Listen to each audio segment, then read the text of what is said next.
अमृत घोल, अपनी वाणी में अमृत घोल, रसना राधे राधे बोल, रचना राधे राधे बोल, रसना राधे राधे बोल।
रसना राधे राधे बोल, ओ रसना राधे राधे बोल, रसना राधे राधे बोल, रसना राधे राधे बोल, रसना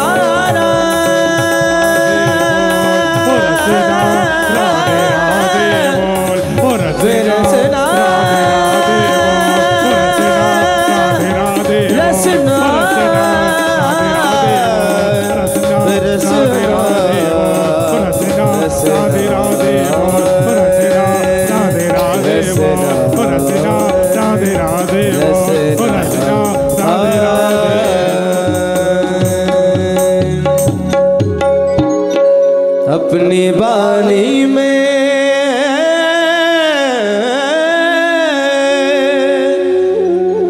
अपनी वाणी में अमृत घोल, बिरसना राधे राधे बोल, बिरसना राधे राधे बोल।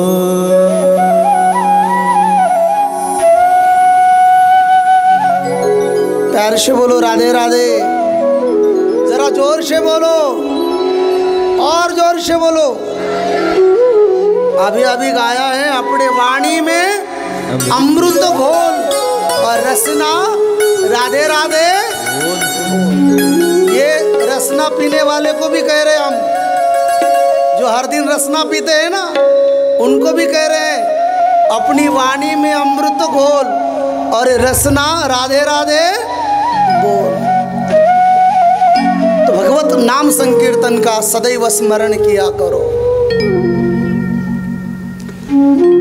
जितेंद्रिय, इस सूत्र को हम लोग लेके चल रहे थे। जितेंद्रिय, इंद्रियों को अपने वश में करना चाहिए।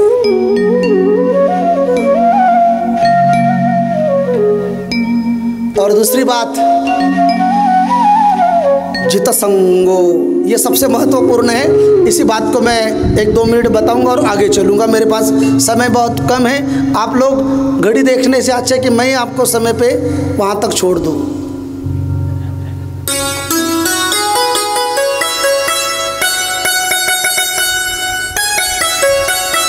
पिक्चर जाएंगे तो 3 घंटा बैठेंगे तो वहां घड़ी नहीं देखेंगे। हाँ, कहीं चौहाटा पे जाके व्यक्त करोगे तो वहां घड़ी नहीं देखेंगे।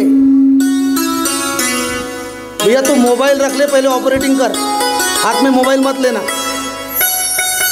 ड्राइविंग करते समय मोबाइल यूज नहीं करना चाहिए।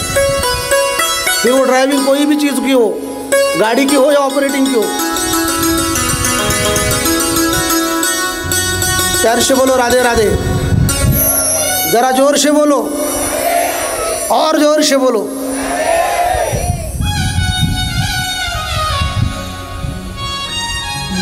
सबसे महत्वपूर्ण बात बताऊंगा, जितसंगो, ये इंसान के जीवन की सबसे महत्वपूर्ण बात है।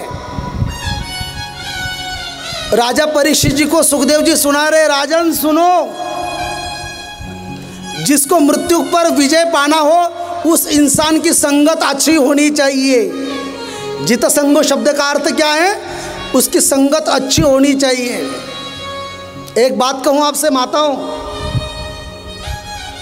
इंसान का और आपके बच्चे का, बेटा हो या बेटी हो, आपके और हमारे बेटे बेटी का जीवन सुधरना है या बिगड़ना है, यह सबसे महत्वपूर्ण है संगत के ऊपर। उनको संगत किसकी है?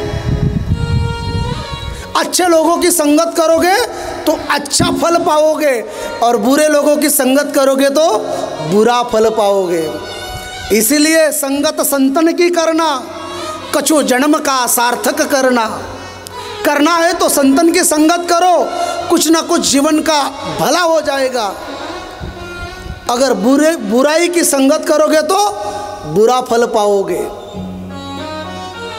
एक बात बताऊं, जीवन में एक गलती मत करना। आप लोग कई शादियों में जाते हैं, कई पार्टियों में जाते हैं, कथाओं में जाते हैं, तो सब लोग भोजन के लिए जहाँ बैठते हैं ना, उसको पंगत बोलते हैं। क्या बोलते हैं? पंगत। अब ये बफे सिस्टम आजकल आ गया, पहले ज़माने में तो क्या थी?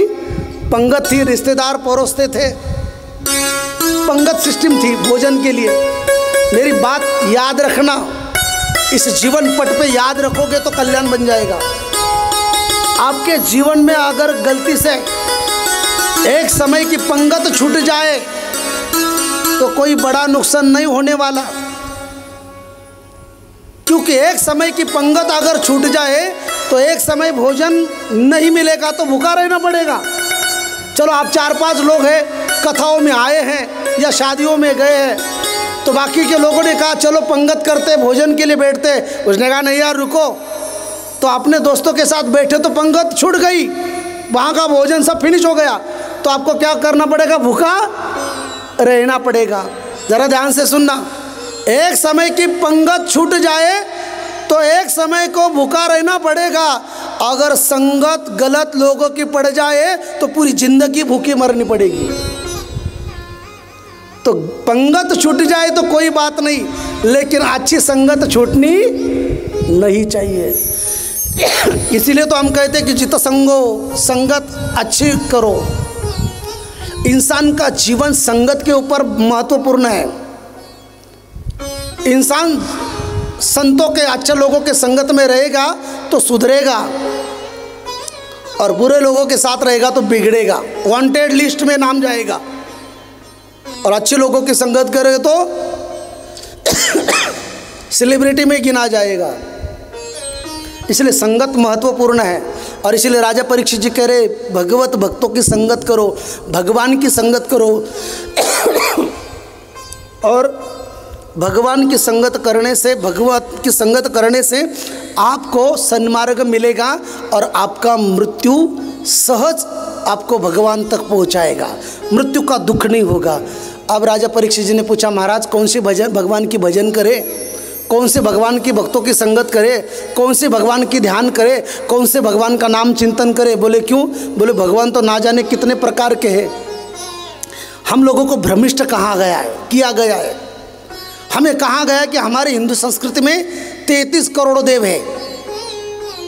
हाँ सत्य है, लेकिन करोड़ शब्द का अर्थ संख्यात्मक मत लेना। एकक, दशक, शतक, हजार, 10,000, लक्ष, 10 लक्ष, ये जो संख्यात्मक है वो 10 लक्ष नहीं लेना, 100 करोड़ नहीं लेना। तो यहाँ करोड़ शब्द का अर्थ होता है प्रकार। करोड़ शब्द का अर्थ क्या होता है? प्रकार। हमारे हिंदू संस्कृति में 33 प्रकार के देवी देवता है, इसमें से 8 कोटि भैरव है, 8 कोटि यानी 8 प्रकार के भैरव है। उसमें भी त्र्यंबक बाबा के अवतार काल भैरव आते हैं। आप समझ रहे मेरी बात को जी? तो 33 प्रकार शब्द का अर्थ कोटि नहीं, तो कोटि शब्द का अर्थ प्रकार होता है। तो परीक्षित जी ने पूछा कौन से भगवान का भजन करे, भगवान के कितने अवतार है? तो सुखदेव जी कह रहे, राजन भगवान के 10 अवतार है, भगवान के 12 अवतार है, भगवान के 24 अवतार है। और इतना ही नहीं, तो हरि अनंत हरि कथा, हरि अनंत है और उसकी कथा भी अनंत है। भगवान का 1-2 अवतार नहीं है, लेकिन भागवत जी में 10 अवतार, 24 अवतार बतलाए। और यही भगवान है जिन्होंने ये सृष्टि को निर्माण किया, ये धरती को जिन्होंने निर्माण किया, ये भगवान है। राजा परीक्षित जी को सुखदेव जी कह रहे, राजन सुनो, इस सृष्टि की निर्मित कैसी हुई ये आपको बताओ। मेरे पास 10-15 मिनट है, तो सृष्टि ये निर्माण कैसी हुई इस कथा का विवेचन करना चाहता हूँ। जरा ध्यान से सुनना, प्यार से बोलो राधे राधे। आप लोग नाराज है क्या? तो एक बार जोर से बोलो ना। ये अंगूर वाली माता जी, द्राक्ष वाली, पिंपलगांव वाली नाराज है? हाँ समझ गया मैं आपकी भावनाओं को। उनको मराठी कथा सुननी है और हम लोगों ने चैनल के माध्यम से हिंदी करना शुरू कर दिया, तो आपके लिए मराठी भी बोलते हैं। एक बार प्यार से बोलो राधे राधे। जरा जोर से बोलो ना, मराठी में सुनना है तो और जोर से बोलो।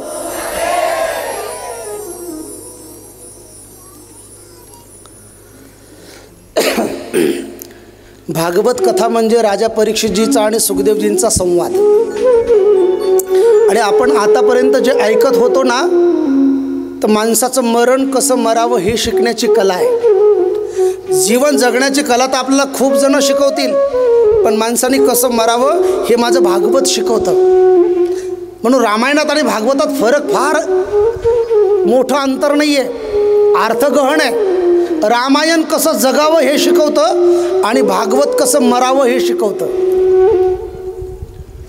रामायण कसं जगावं, भावाने भावाशी कसं वागावं हे रामायण शिकवतं। मित्राने मित्राशी कसं वागावं हे रामायण शिकवतं। पण माणसाने स्वतःचा उद्धार करून कसा घ्यावा, मृत्यूवर विजय कसा कमवावा हे जर शिकायचं असेल तर भागवतच ऐकावं लागतं। म्हणून भागवत कथा ही जीवनाची व्यथा दूर करते। प्यार से बोलो राधे राधे, जरा जोर से बोलो ना। आणि मग राजा परीक्षितजींचा आणि सुखदेवजींचा गोड संवाद आहे।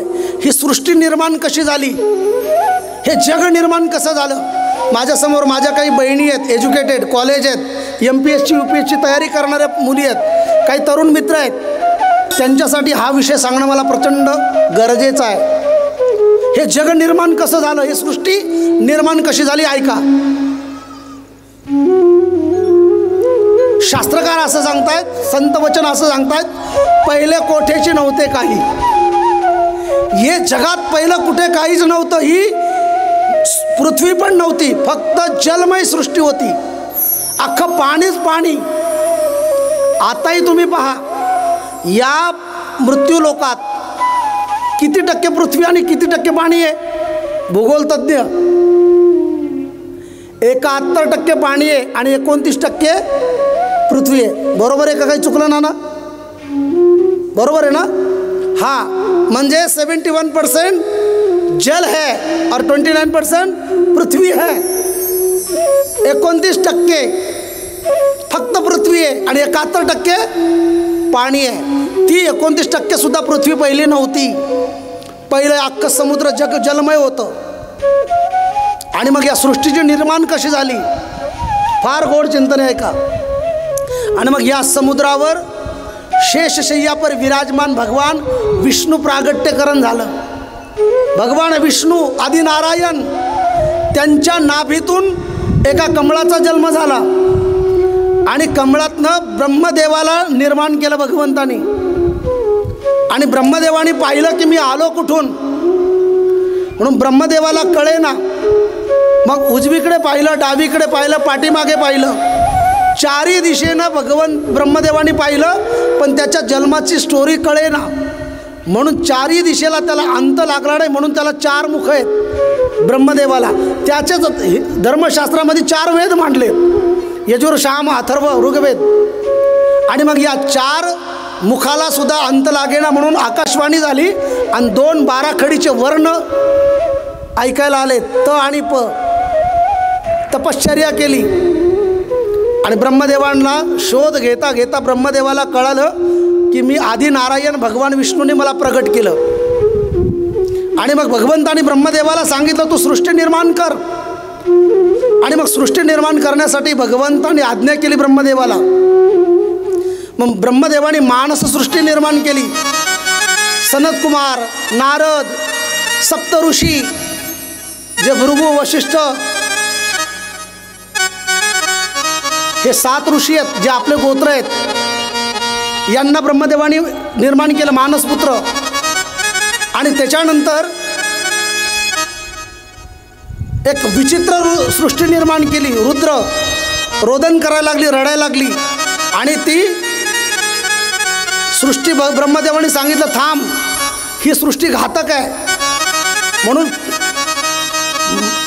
समाजाला उपयोगी पडणारी सृष्टी निर्माण कर. आणि मग ब्रह्मदेवानी एका बाहूतून मनु महाराजाला आणि एका बाहूतून शत्रुपाची उत्पत्ती केली. आणि तिथून पुढे मैथुनी सृष्टी प्रारंभ झाली. संकल्प सृष्टीचा लय झाला आणि मैथुनी सृष्टी प्रारंभ झाली.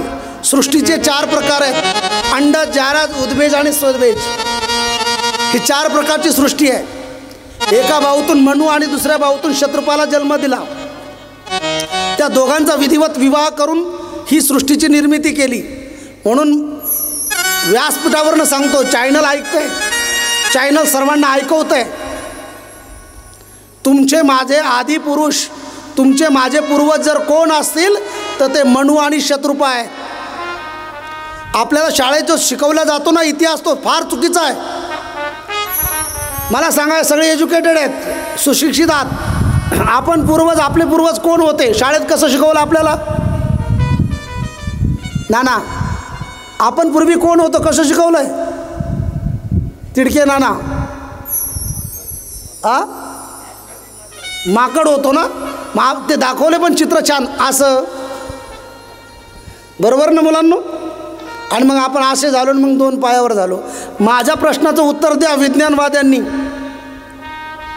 जर आपण पूर्वी माकड होतो ना, आता माणसं झालो, तर मग आता जे वणीला माकडं आहेत ते कधी माणसं होणार आहेत? माझ्या प्रश्नाचं उत्तर द्या. आता वृंदावनाला जी माकडं आहेत ते माणसं कधी होणार आहेत? आता हे माणसं खरे नाहीत. आता आम्ही ज्यांना राजकारणी म्हणून पाहतोय सगळे भ्रष्टाचारी आहेत. मग आता आमची इच्छा आहे की वणीचे 9-10 माकडं चांगले माणूस कर आणि आम्हाला उमेदवार म्हणून दे, कारण ते तरी इमानदार असतील. मग आताच्या माकडांना माणूस कधी करणार आहात तुम्ही? का फक्त खोटा इतिहास समाजाला शिकवणार आहात? आपण पूर्वी माकडं नव्हतो.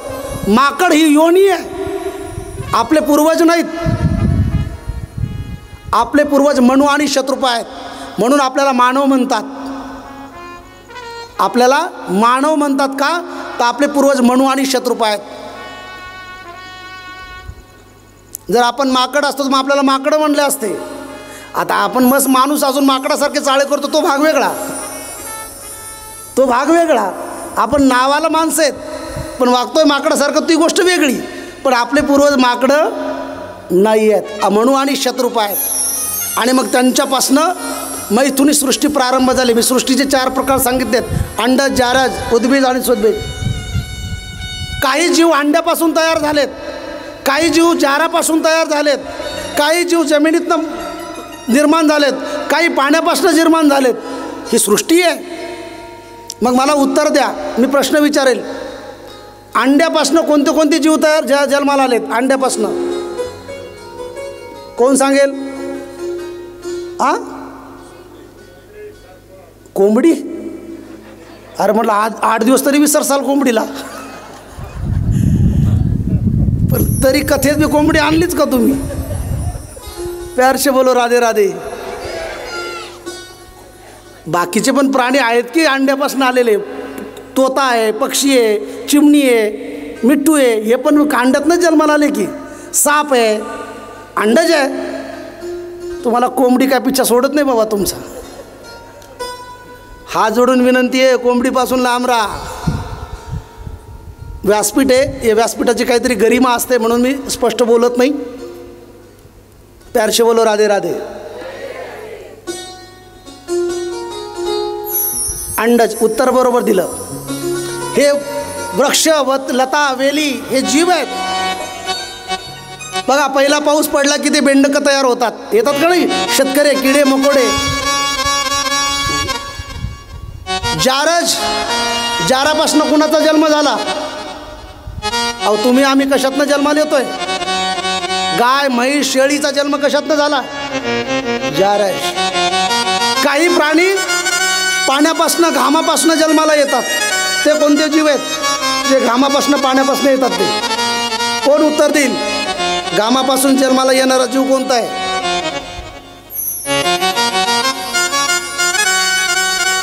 लवकर उत्तर द्या, मला वेळ कमी आहे.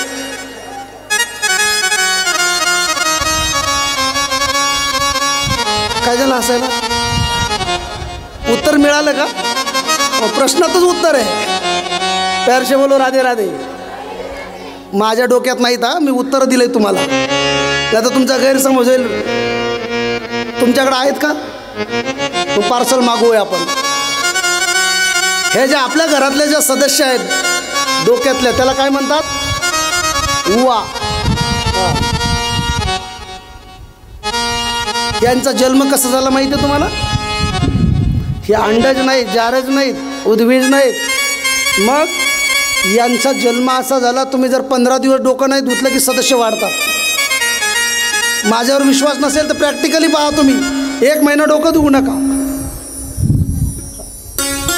हे धर्मग्रंथ आहे, मी खोटं बोलत नाही. सृष्टीचे प्रकार सांगितलं का नाही?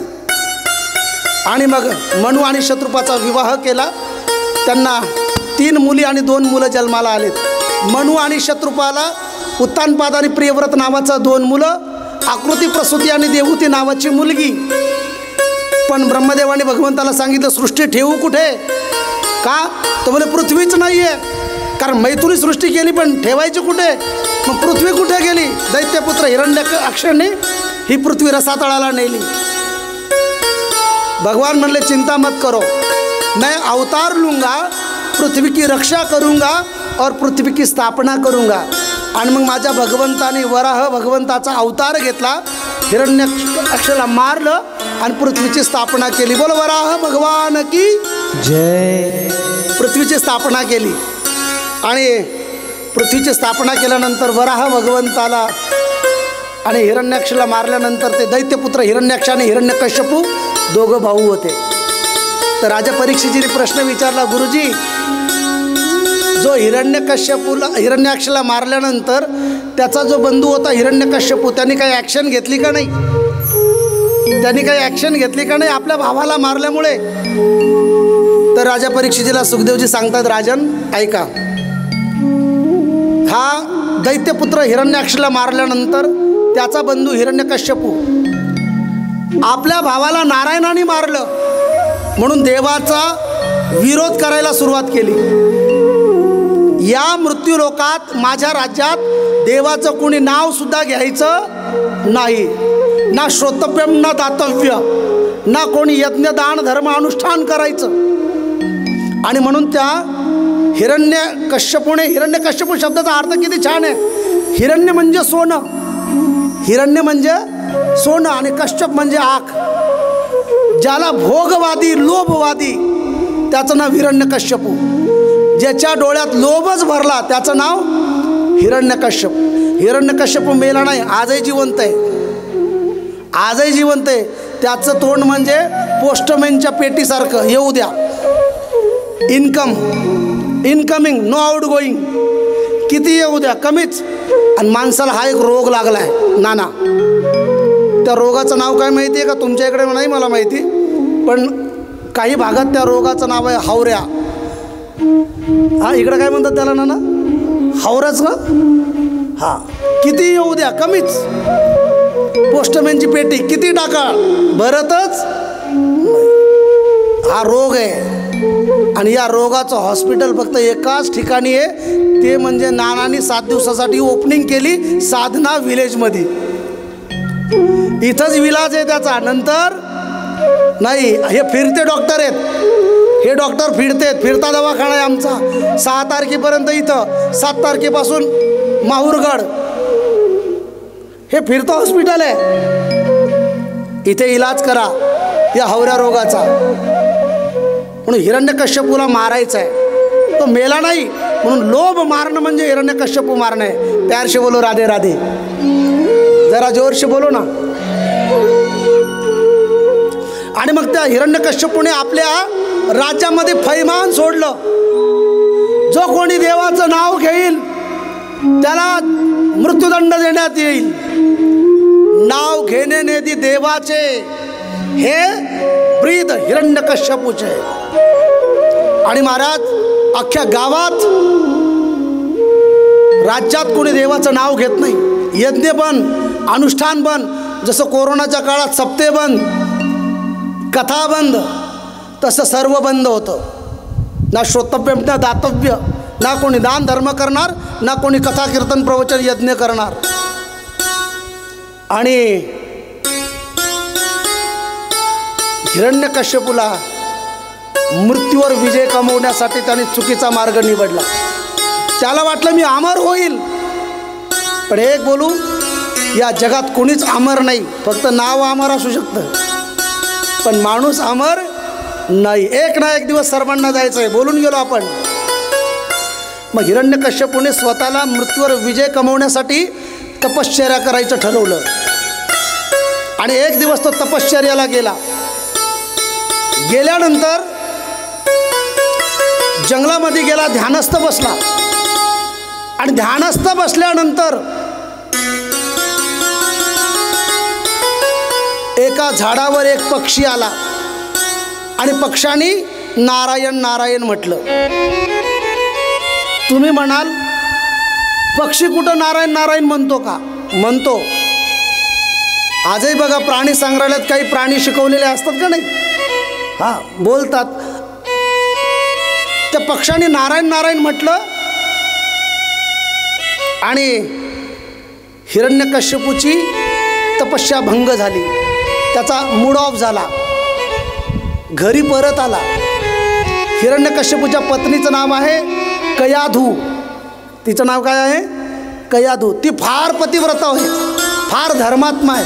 कधी कधी मला एक कळत नाही, संसारात देव अशा जोड्या का लावतो? जोड्या लावा, विरुद्धार्थी, विरुद्धार्थी जोड्या लावा. हा, नवरा जर म्हटला चल कथेला, नानाने कथा ठेवली, आपण जायचं ऐकायला, तर बायको म्हणते नको जाऊ पिक्चरला. एक निघे पूर्वीकडे, एक निघे पश्चिमेकडे, विरुद्धार्थी. म्हणून संसारामध्ये एका मताचे पती पत्नी मिळणं म्हणजे लकी ड्रॉ, गॉड गिफ्ट. नाहीतर 99% पती पत्नीचं जमत नाही. प्रत्येक क्षणाक्षणाला भांडणं. तुमचं काय मिळेल? भांडण करत नाही तुम्ही? नाही, मग काहीतरी घोळ आहे. तर माझा व्यासपीठावरून एवढ्या वर्षाचा अनुभव सांगतो. जे पती पत्नी आहेत ते भांडतातच आणि जे भांडत नाही ते पती पत्नीच नाहीत. नवरा बायकोवर भांडण नाही, सूत्रच जुळत नाही. एक तर तुमचं काहीतरी लफडा असावं. जर पती पत्नी आहेत तर मग डायरेक्ट भांडणंच आहेत. कारण पती पत्नीत भांडल्याशिवाय प्रेम निर्माण होत नाही. प्रवीण दादा, फक्त उद्या कथेला आलं पाहिजे एवढं करा, नाहीतर बस मला भेटायला यावं लागलं हॉस्पिटलला दोघांना. प्यारशी बोलो, राधे राधे. जरा जोरशी बोलो ना. हिरण्यकश्यपूच्या पत्नीचं नाव कयाधू. ती धर्मात्मा, पुण्यवान. हिरण्यकश्यपू घरी आला आणि पत्नीला म्हणाला, अगं मला पाणी प्यायला आण. कयाधू म्हणाली, नाथ स्वामी, अहो तुम्ही तर तपश्चर्याला गेला होतात ना, मग काय झालं? तो म्हणला, माझा मूड ऑफ झाला. आता बघा, देवाचं नाव कानावर ऐकणं हे शुभ आहे का अशुभ आहे? बोलत चला. मी एकटाच बोलतोय, 3 तास झाले, तुम्ही बोलत चला. शुभ आहे. पण हिरण्यकश्यपू अशुभ मानतोय. आजही जी लोक म्हणतात ना, हे कथा कीर्तन आम्हाला बोर वाटतं, हे हिरण्यकश्यपूच्या कुळातली. देवाचं नाव ऐकणं हे शुभ लक्षण आहेत. पण हिरण्यकश्यपू म्हटला, माझ्या कानावर नारायण नारायण शब्द पडले आणि माझा मूड ऑफ झाला. माझा पती, माझा नवरा राक्षस असून नारायण नारायण म्हटला, याचा आनंद कयाधूला झाला. आणि तिने मनातल्या मनात विचार केला, माझा नवरा कधीच देवाचं नाव घेत नाही आणि आज पहिल्यांदा काय म्हटला. आणि मग तिने आयडिया केली. खरं तर सगळ्यात जास्त आयडिया महिलांकडे असते. त्या मस्त गेले घरात राहताना BSNL सारखं राहत आहेत, पण डोक्यात आयडिया असते, वेगवेगळी आयडिया असते त्यांच्याकडे. मग तिने आयडिया केली, माझ्या पतीच्या मुखातनं देवाचं नाव जास्त कसं येईल. तिने ऐकून ना ऐकल्यासारखं केलं आणि म्हणाली, का हो काही पण बोलता का? पक्षी कुठे नारायण नारायण म्हणतो का? काहीतरी तुमचा भ्रम झाला असेल. तो मला, हे बघ मी वेडा नाही, माझ्या कानाने ऐकलं नारायण नारायण. ती म्हणली, चिडू नका, मी थंड पाणी आणते फ्रीजमधलं. गेली, बेलीची बिस्लरी आणली. आता आपल्याकडे बेलीचीच उपलब्ध आहे. बेलीची बिस्लरी थंड आणली आणि हे घ्या. पण माझा विश्वासच बसत नाही की पक्षी. तुझा विश्वास बसो नाही तर न बसो, मी 10 वेळा सांगतो नारायण नारायणच म्हटला. चिडू नका. आणि राजा परीक्षितीला सुखदेवजी सांगतायत, राजन असं करता करता तिने आपल्या पतीकडनं 108 वेळा देवाचं नाव वधून घेतलं. किती म्हणजे 1 माळ पूर्ण झाली. नाना, 108 माळेच्या मणेवर जर जप केला ना तर भगवान प्रसन्न होतो 100%. फक्त तुमचा विश्वास पाहिजेत. जरी दुष्ट राक्षसाने 108 वेळा नारायण म्हटला तरी त्याचा उद्धार झाला. आपण तर भक्त आहे का नाही? आपण तर माणसं आहेत, आपला का उद्धार होणार नाही? आपला फक्त विश्वास नाही. विश्वास ठेवा. म्हणून माझं एक वाक्य नेहमी ऐका. जर तुम्ही मोबाईलमध्ये 108 नंबर डायल केला तर कोण तुमच्या घरी धावत येतं? बोला ना. नाही ग माय, पोलीस 108ला नाहीत, पोलीस 100ला आहेत. 108ला कोण आहे? Hospital, ambulance. 108 मोबाईल डायल करा, नंबर कॉल करा, ॲम्ब्युलन्स 15 मिनटात घरी हजर होईल. मग आपला 108 नंबर डायल करून जर ॲम्ब्युलन्स घरी येते, हा आपला विश्वास आहे. तर मी तुम्हाला व्यासपीठावरनं विश्वास देतो, 108 वेळा भगवत नामाचा जप करा, तुमच्या घरी ॲम्ब्युलन्स येण्याची गरजच पडणार नाही. त्या 108 वर विश्वास ठेवताय, या 108 वर विश्वास ठेवा. ही पण 108 वेळा जपाची माळ आहे आणि तो सुद्धा नंबर 108 आहे. फक्त पोटात गाठ ठेवू नका.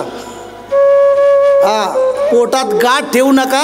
108 वेळा जप करा, नक्कीच तुमच्या घरी ॲम्ब्युलन्स येण्याची गरज पडणार नाही. हा विश्वास आहे. आणि मग तिने आपल्या पतीकडनं 108 वेळा भगवंताचं नाम करून घेतलं. आणि परीक्षितजीला सुखदेवजी सांगतात, राजन तिने हिरण्यकश्यपूने त्या दिवशी रती सुखाची इच्छा प्राप्त केली आणि त्या दिवशी गर्भधारणा राहिली. आणि दुसऱ्या दिवशी हिरण्यकश्यपू तपश्चर्याला निघून गेला. आता गेल्यानंतर त्यांनी तपश्चर्या केली. ब्रह्मदेव प्रसन्न झाले. ब्रह्मदेवाला वर मागितले, ना दिन में मरू, ना रात में मरू, ना अस्त्र से मरू, ना शस्त्र से मरू, ना साल के 12 महीने में कौन से मरू. हे तुम्हाला सर्वांना माहिती आहे, मी वेळ घेत नाही. पण हिरण्यकश्यपू तपश्चर्या करताना इंद्राला टेन्शन आलं. हा माझ्या गादीसाठी तर तपस करत नाही ना, म्हणून इंद्राने कयाधूला पळून नेलं गरोदर असताना. आणि स्वतःच्या पळून नेलं जात असताना नारदाने रस्त्यात इंद्राला अडवलं. हे इंद्र, अबला स्त्रीला पळून नेताना लाज वाटत नाही? हिचा पती तपश्चर्या गेला आणि तू हिला पळवतोय, सोड. नारदाने इंद्राच्या ताब्यातनं कयाधूला सोडवलं आणि स्वतःच्या आश्रमात ठेवलं. आणि मग साधूच्या आश्रमात सकाळी काकडा, अभिषेक, ज्ञानेश्वरी गाथा पारायण, श्रीमद भागवत कथा, रामकथा हे नित्य ती ऐकायची. आणि ती कशी होती तेव्हा? पोटुशी म्हणजे गरोदर. बाळ गर्भात असताना तिने ज्ञानेश्वरी गाथा, रामायण, भागवत ऐकलं. आणि परिणाम त्या कयाधूनी भक्त प्रल्हादासारखा मुलगा जन्माला घातला. कारण हिरण्यकश्यपूला 3 मुलं आहेत, आल्हाद, लल्लाद, उल्लाद, आणि सगळ्यात छोटा प्रल्हाद. बघा नाव बी किती डेंजर आहेत. आल्हाद, लल्लाद, खान खान खान, XYZ.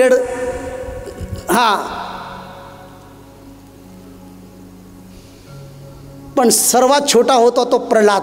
हिरण्यकश्यपूच्या राक्षस कुळात प्रल्हाद भक्त का जन्माला आला? कारण काय माहिती आहे? आईच्या गर्भात असताना तिने काय ऐकली? सत्संग प्रवचन ऐकलं. म्हणून माझी विनंती माझ्या माता भगिनींना, माझ्या ताईला माझी विनंती, हात जोडून, एखादी माझी माता भगिनी जर गरोदर असेल तर गरोदर अवस्थेत तिने काय केलं पाहिजेत याचं संस्कृतीचं मोठं ज्ञान आहे. म्हणून डॉक्टर तांबेंना तुम्ही अभ्यासा. गर्भधान संस्कार, त्यांचं एक ग्रंथपुस्तक आहे बघा, गर्भधान संस्काराचं, डॉक्टर तांबेंचं. त्या माऊलीने काय केलं पाहिजेत? गर्भात बाळ असताना कधी स्त्रियांनी चिडचिडपणा करू नये. तुम्हाला विनंती आहे, तुमच्या घरात एखादी लेकबाळ पोटोशी असेल तर त्या घरात शिवी द्यायची नाही, भांडणं करायचे नाही, मोठ्या आवाजात बोलायचं नाही.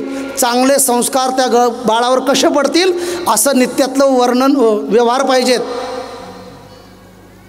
आणि आपण जर घरात गर्भवती महिला असेल तर भांडणं करू, परिणाम त्या बाळावर होतात. म्हणून गरोदर महिलांना असेल आपल्या नातेवाईकात कुणी तर त्यांना कथा कीर्तन ऐकू द्या, नामचिंतन करू द्या. येणाऱ्या काळात तुमची संतती भगवत भक्त होईल.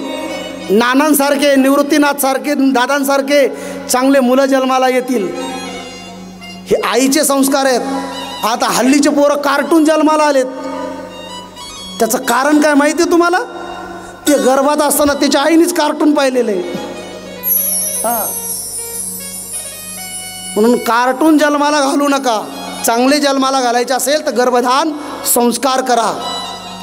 प्रल्हाद जन्माला आला आणि एक दिवस हिरण्यकश्यपू प्रल्हादाला मांडीवर घेऊन बसतो आणि सांगतो, बेटा तुला राजा करायचं आहे मला. हा बाबा, मग तू गुरुकुलात जा.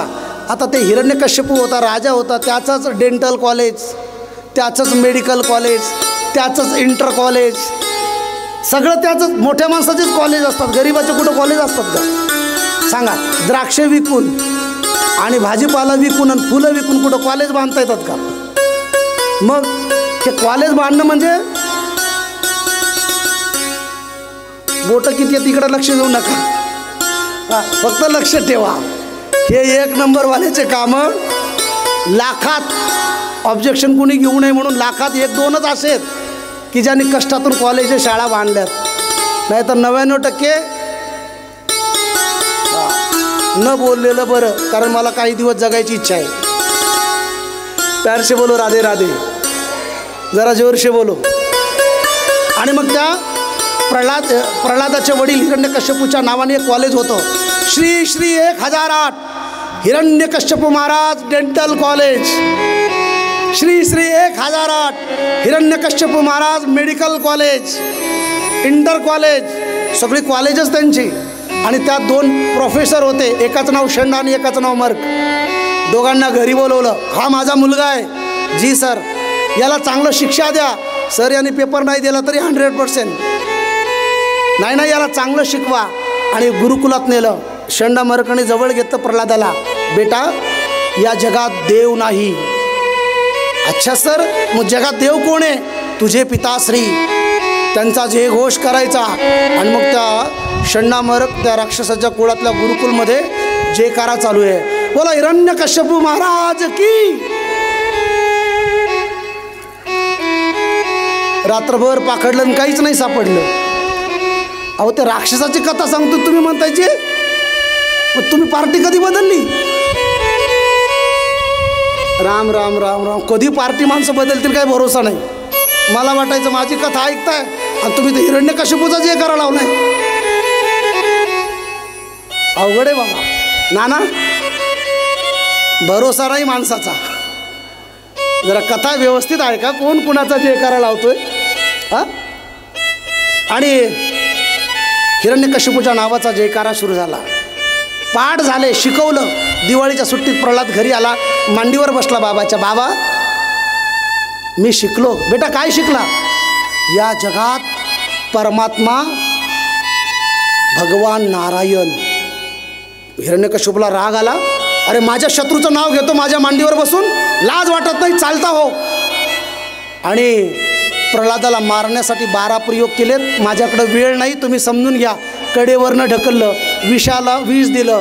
त्याच्यानंतर हत्तीच्या पायाखाली चोरडण्याचा प्रयत्न केला. पण जाको राखे साईया वाको मार न सके कोई. त्याच्या प्रल्हादाच्या केसालाही धक्का नाही. गुरुजीला बोलवलं, जा याला चांगलं शिक्षण द्या. आणि पुन्हा एक दिवस बोलवलं, मांडीवर बसवलं. बाबा आज मी नवीन, माझे 9 क्लास झालेत. कोणते कोणते? आणि प्रल्हादाने 9 क्लास झालेत ते सांगितलेत. प्रल्हाद म्हणतो, बाबा भगवंताची 9विध प्रकारची भक्ती आहे. हो हो. कोणती कोणती? श्रवणम कीर्तनम विष्णुस्मरणम पादसेवनम अर्चनम वंदनम दास्यम सख्यम आत्मनिवेदनम. हिरण्यकश्यपूला राग आला. श्रवण कीर्तन भजन अर्चन पादसेवनम ही देवाची भक्ती करतो, लाज वाटत नाही? आणि मग त्याला गुरुकुलात कायमचं पाठवलं. याला माझ्या डोळ्यासमोरून हटवा. आणि प्रल्हादाला बांधून ठेवलं गुरुकुलात. आता 2 मिनिटात कथा विश्राम होईल आणि आरतीची तयारी करायची. फक्त प्रल्हादाचा एवढा भावचिंतन आपण पाहूया. प्रल्हादाला बांधून ठेवल्याबरोबर प्रल्हादाचे काही मित्र होते गुरुकुलमध्ये, राक्षस पुत्र. प्रल्हादाला जवळ गेले आणि प्रल्हादाला म्हटले, अरे प्रल्हाद कुठे त्या देवाचं नाव घेतोय?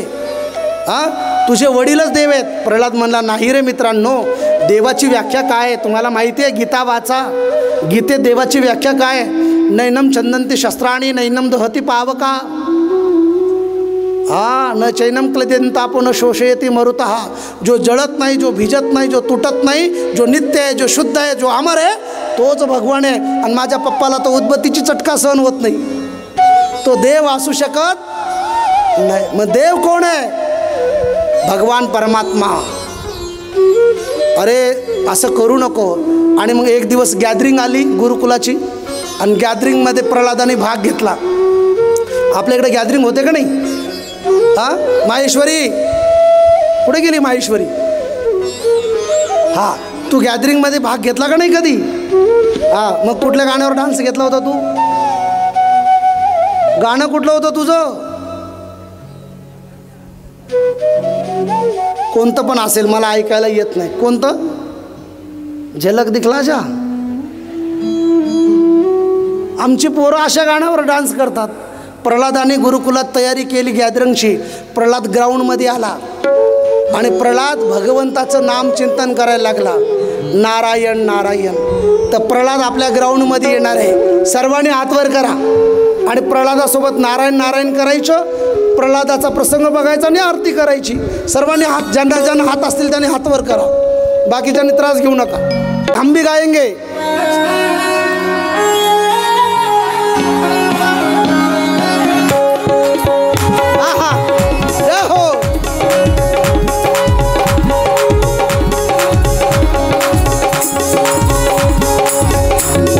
नारायण हो नारायण श्रीमन नारायण नारायण नारायण नारायण नारायण श्रीमन्नारायण नारायण नारायण हरी बोल नारायण नारायण नारायण नारायण नारायण नारायण नारायण नारायण नारायण नारायण माझ्याकडे लक्ष द्या नारायण माझ्याकडे लक्ष द्या नारायण श्रीमन्नारायण प्रल्हादाचं भजन चालू आहे गुरुकुलात नारायण नारायण गुरुजींनी पाहिलं आणि गुरुजी म्हणले जे आमच्या मालकाचा शत्रू आहे त्याचंच नाव त्याचाच मुलगा घेतोय आणि मग गुरुजी आले प्रल्हादाला स्पर्श केला शेंडा आणि मर्ग भजन बंद करण्यासाठी पण भजन बंद झालं नाही उलट ती भजनाची पावर शॉक करंट गुरुजीला लागला आणि गुरुजी नाचायला लागलेत आणि काय म्हणतात गुरुजी नारायण नारायण नारायण नारायण नारायण नारायण नारायण नारायण नारायण नारायण नारायण नारायण श्रीमन्नारायण नारायण नारायण श्रीमन्नारायण नारायण नारायण नारायण हो नारायण श्रीमन्नारायण नारायण नारायण नारायण श्रीमन्नारायण नारायण नारायण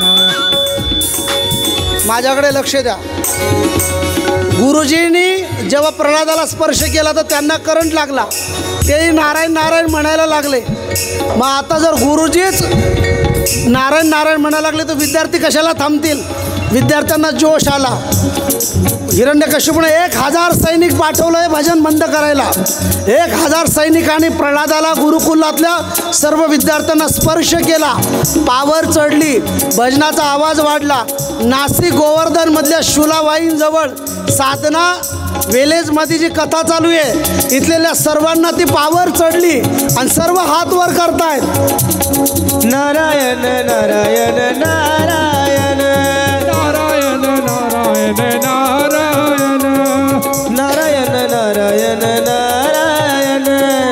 नारायण नारायण नारायण हो भजन नारायण नारायण सर्वांनी सर्वांनी एक साथ भजन नारायण नारायण नारायण हे नारायण नारायण श्रीमन नारायण नारायण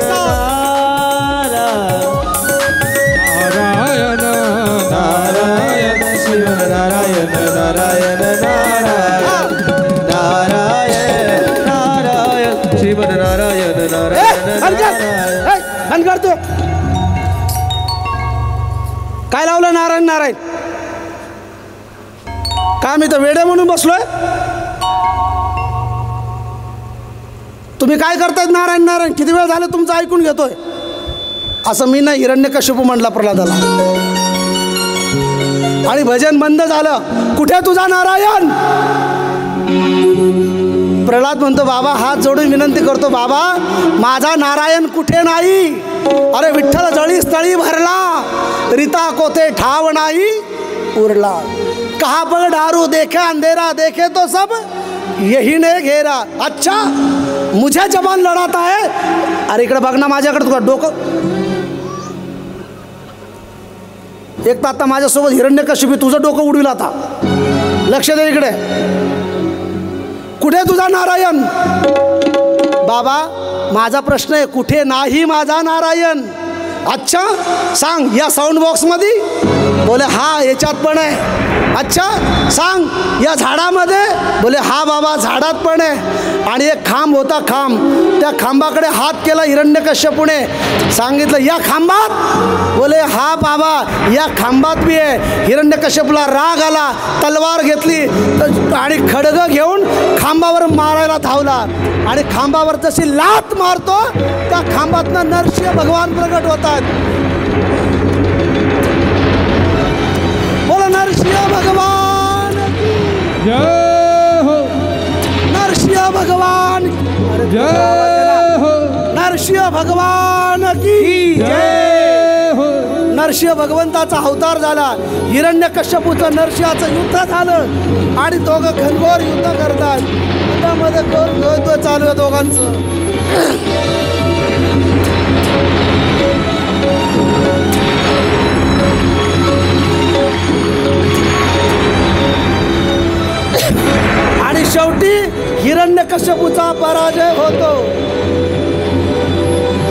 हिरण्यकश्यप बोल नरसिंह भगवान की जय हो. हिरण्यकश्यपूचा वध झाला आणि नरसिंह भगवंतांनी बिना डिपॉझिटचं ऑपरेशन केलं. नरसिंह भगवंतांनी हिरण्यकश्यपूचं विदाऊट डिपॉझिटचं ऑपरेशन केलं, त्याचा वध केला, त्याच्या पोटातली आतडी काढली आणि नरसिंह भगवान रागावलेले आहेत, डरकाळी फोडतायत, सगळी घाबरलेत. देवाला शांत कुणी करायचं? देवाला शांत कुणी करायचं? सर्व घाबरलेत. देवापुढे कुणाची जायची ताकद होईना. सर्व देवी देवता वैकुंठात गेले आणि वैकुंठात गेल्यानंतर लक्ष्मीजवळ गेले. लक्ष्मीला विनंती केली, लक्ष्मी आई साहेब तुमचे पती खूप रागात आहेत, तुमच्या नवऱ्याला शांत करा. लक्ष्मी म्हणली नवऱ्याचा राग शांत करणं माझ्या डाव्या हाताचा खेळ आहे. लक्ष्मी नटून थटून आली, नवऱ्यापुढे ताट घेऊन गेली आरतीचं नरसिंहाला शांत करायला. नरसिंहाने डरकाळी फोडली. लक्ष्मी घाबरली. लक्ष्मी म्हटली असा कधी अवतार मी पाहिलाच नाही, नरसिंह. आणि मग शांत कुणी करायचं? सर्वांनी प्रल्हादाला विनंती केली, प्रल्हाद देवाने तुमच्यासाठी अवतार घेतला, तुम्ही देवाला शांत करा. प्रल्हाद जवळ गेले आणि रागावलेले नरसिंह प्रल्हादाला पाहून शांत झाले. प्रल्हाद नरसिंहाच्या मांडीवर बसले. प्रल्हाद नरसिंहाच्या मांडीवर बसले आणि देव नरसिंहाची प्रेम करतायत. नरसिंह प्रल्हादाच्या तोंडावरनं हात फिरवतायत, माया करतायत, प्रेम करतायत. हे दृश्य राजा परीक्षितीला सुखदेवजी सांगतायत, राजन दुनिया का कितना गजब दृश्य है. नरसिंह भगवंताला शांत प्रल्हादाने केलं. पण पुढचं एक पॉईंट आहे का, सर्वांनी प्रल्हादाला विचारलं, सगळे घाबरलेत, सर्वजण घाबरलेत. प्रल्हादा तू का नाही घाबरला? प्रल्हादाने काय उत्तर दिलं माहिती आहे? शेर का बच्चा कभी शेर से डरता नाही आहे. नाही कळालं? तुम्ही पहिल्या पंक्तीला बसा. आता माझा ऐका, तुम्ही पहिल्या पंक्तीला तुम्हीच बसा. अरे शेर का बच्चा कभी शेर से डरता नहीं. तर नरसिंह है तर प्रल्हादजी बछडे आहेत आणि राजा परीक्षितीला अद्वितीय भगवंताच्या अवताराची कथा सांगतायत. या ज्यांनी ज्यांनी नरसिंह, प्रल्हाद आणि हिरण्यकशिपूचा रोल घेतला आहे त्यांच्यासाठी आता जोरदार टाळ्यांच्या गजरात.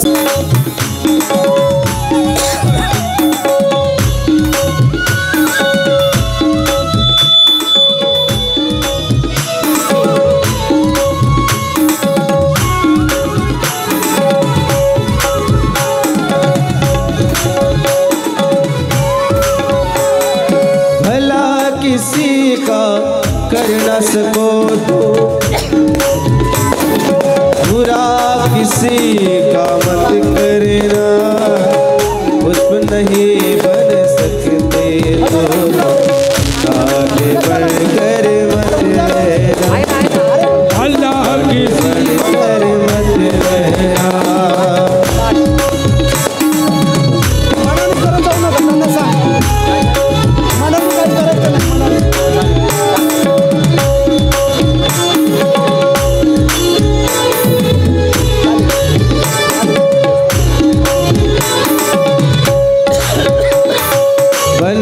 सको भगवान गए तुम, कम से कम इंसान बनो, नहीं कभी हैवान बनो तुम, नहीं कभी शैतान. सदाचार अपना न सको, पापों में पग मत धरना, पुष्प नहीं बन सकते तो आगे बढ़कर मत रहना, पुष्प नहीं बन सकते तो आगे बढ़कर मत रहना, आगे बढ़कर मत रहना, आगे बढ़कर मत रहना. तेरी आरती गाओ, गिरधर तेरी आरती गाओ, आरती गाओ प्यारे तुझको रिझाओ, आरती गाओ प्यारे तुझको रिझाओ, गिरधर तेरी आरती गाओ, तेरी आरती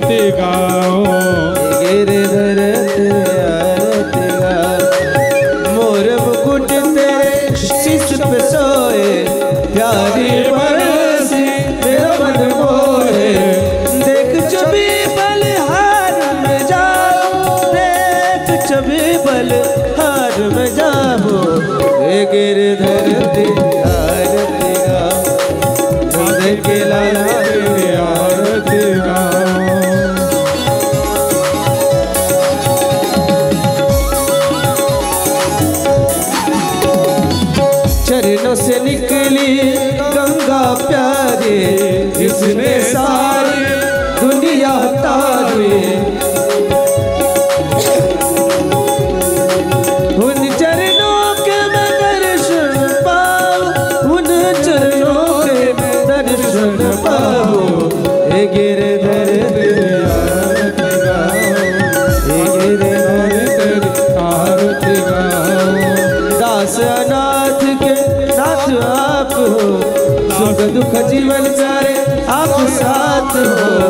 हरि चरणों में शीश झुकाओ, हरि चरणों में शीश झुकाओ। हे गिरधर तेरी आरती गाओ, नंद के लाला तेरी आरती गाओ।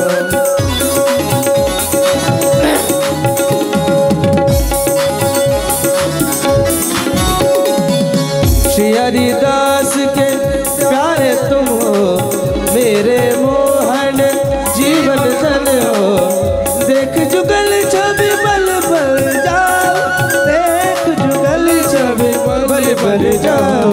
हे गिरधर तेरी आरती गाओ, तेरी आरती गाओ। बाके बिहारी तेरी आरती गाओ, पूज्य बिहारी तेरी आरती गाओ।